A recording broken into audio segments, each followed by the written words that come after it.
ñu comprendre bu baax a baax opposition bu bees bi li mu bëgg a def foog ñu comprendre li ñu bëgg a def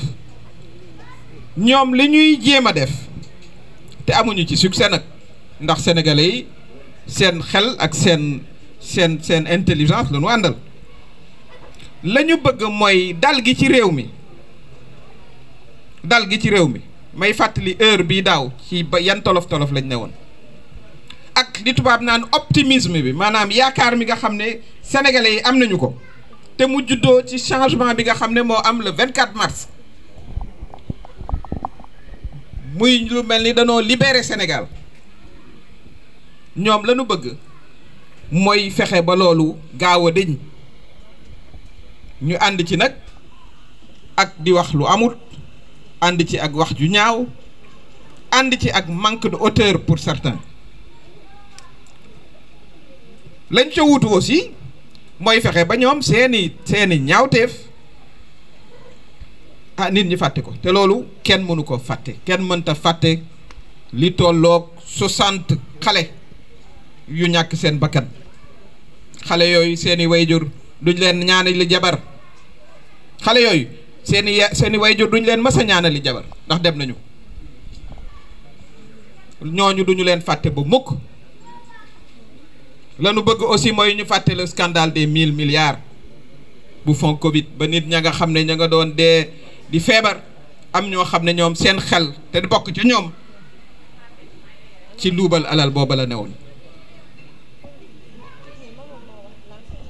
Mansour Faye nee na yaay yooyu daf may porter plainte parce que nee naa ne il a procédé à un carnage financier des fonds Covid waaw mais Mansour Faye moom doon goro président moo tax sénégalais yi xam ko amut leneen loo mën a signaler ci CVM mais li ma wax yéen ñii ñëpp ku ne wax nga ko ay centaine journalistes wax nañ ko ci seeni plateau waaye la ca ëpp solo mooy une vingtaine de députés dañu ko woo def un mémorandum de 20 pages ne ko kaay wuy si yow dañ laa war a yóbbu haute cour de justice moom ak yeneen juróom-ñeenti ministre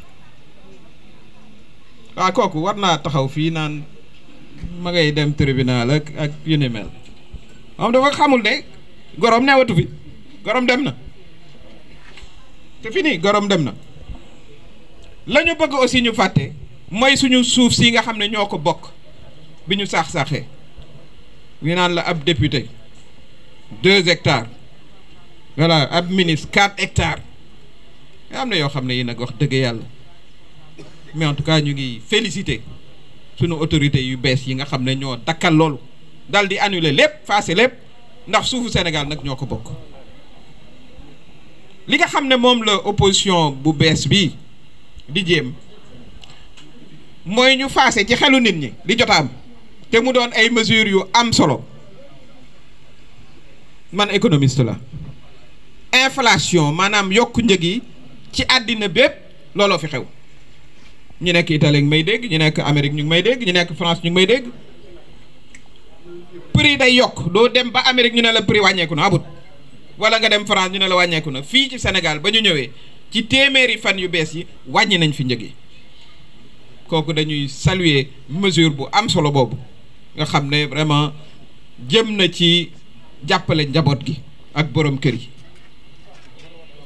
lanu bëgg ñu fàtte te mu am te ñu war koo wax nag ndax politique nag aussi fulla ak fayda la wax li nga xam ne mooy lu baax li nga xam ne moom la sa régime def man loolu laa xam ci politique 41 milliards yoo xam ne yii dañu koo fay ñi nga xam ne ñoo ne woon ci mbay mi opérateur agricole yi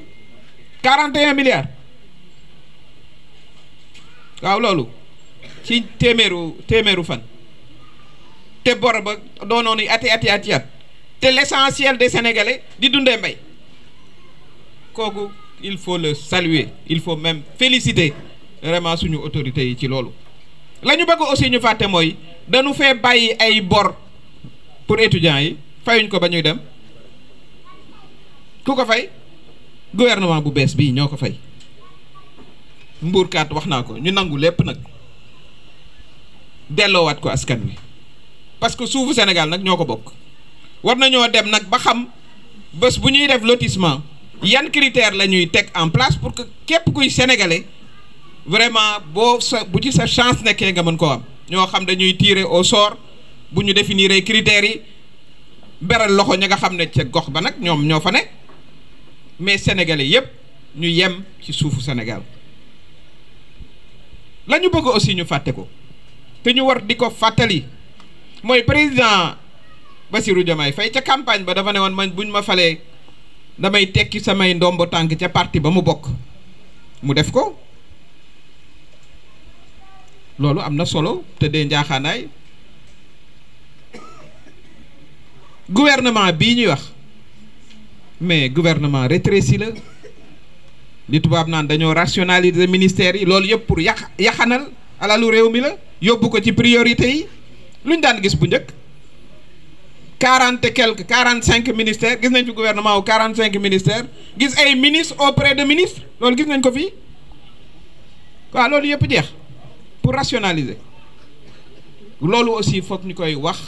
fàttali ko sunu mbokk sénégalais yi ñu xam loolu la ñu bëgg aussi ñu fàtte mooy gouvernement bi dafa jël ay actions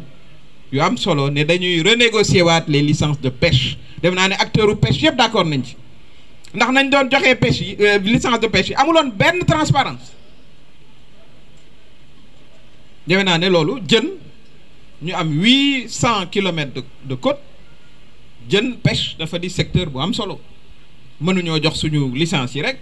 sur des bases obscures xamuñ kan mooy napp voilà suñu pêcheurs yi ñoom toog dem géej di gën a sori ci biir géej gi pour am lu ñu dunde kon loolu bu ci gouvernement bi jëlee ay mesures yu am solo dañ koy féliciter dañ koy saluer ñu rafetlu aussi bu baax man yàlla def na damay souvent nekk aussi ci ay activités internationales fu ma dem la ñuy rafetlu mooy taxawaayu président Bassirou Diomaye Faye ci politique de sagesse mat gi ak tey ji waaye nag aussi ak fermeté bi ak fulla bi ak fayda bi loolu nit ñi saluer nañ ko sénégalais yi aussi saluer nañ ko. Je dis bien tous les pays du monde ces fonds existent. Vous avez entendu dans certains pays des prises d'otages, que Dieu nous en préserve, où des gouvernements, ils ne l'avouent jamais publiquement, ont négocié la libération de leurs concitoyens. L'argent qui a été donné, ça vient d'où à votre avis? Le Sénégal, on ne citera pas le pays, il était Premier ministre, a eu à appuyer le paiement de salaire d'un pays, d'un certain pays, qui était dans des difficultés. Mais les fonds viennent d'où? Pour faire plus simple, que Dieu leur accorde à tous une excellente santé. Mais s'il y a un cas sanitaire important d'une personnalité à Ziguinchor, chez le Premier ministre, ou au niveau de Ndiaganiao, chez le président doit intervenir. Il va le faire avec son salaire de 4 millions. Donc, les fonds discrétionnaires existent dans toutes les démocraties. Toutes les démocraties. Maintenant, ce qu'il faut, c'est mettre en place un système qui respecte le caractère discrétionnaire des actions. Vous n'allez pas aider quelqu'un et le mettre dans un rapport financier. N'est-ce pas? Parce que mais il faudra qu'il y ait évidemment un rapport adapté pour justifier l'utilisation des fonds. Voilà comment je le vois. Ce sont des fonds extrêmement importants pour les missions de diplomatie souterraine, parce que la diplomatie, elle a deux caractères. Elle a le caractère public, mais l'essentiel des résultats sont obtenus par des interventions non publiques qui nécessitent financement. Et tout ça, c'est à partir des fonds discrétionnaires. Donc moi, je considère que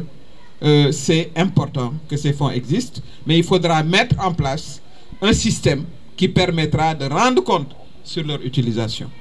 Voilà comment moi je le vois. Et en tout cas, c'est le conseil que j'adresserai au président de la République. Pour ce qui concerne le duo Diomaye Sonko, man li ma jaaxal mooy opposition bi benn programme lañ am xam naa nag ñaanlu nañ ci bu baax a baax mooy na Sonko ak Diomaye féewaloo boobu programme rek laa dégg ci ñoom parce que nag aussi dafa di tradition seen ca parti ba man APR laa ne woon APR dama fa ne woon amitié c'est un mot inconnu au dictionnaire de l'APR, inconnu amut mustaam xeex ba ca seen biir ca biir lay doon yow ka nga xam ne moo leen yilif mooy yónni diw ca télé ba demal nga attaqué ko am APR noonu la ñuy dundee kon daf leen di jaaxal buñ gisee ñaar ñoo xam ne amitié leen lii war a mën a ànd mais nit ku baax sax boo fekkee ñuy ànd